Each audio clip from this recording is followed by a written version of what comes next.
আপনারা এখন দেখছেন দুপুর 2টার সংবাদ। আমি সাথে আছি শেখ সাইদ ইসলাম হৃদয়।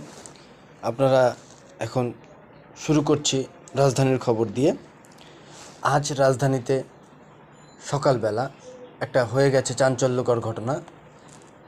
এক যুবক ঘুমিয়েছিলেন, পাশ থেকে একজন ফেরিওয়ালা যাচ্ছেন, একজন ভিখারি আসছেন, তাদেরকে মারার ঘটনায় রাজধানী এখন গরম।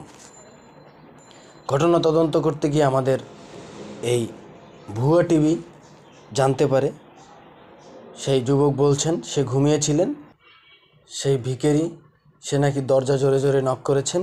সেই দরজা জোরে জোরে নক করাতে তার ঘুমের ডিস্টার্ব হওয়াতে সে দরজা খুলে ভিখারিকে মেরেছেন।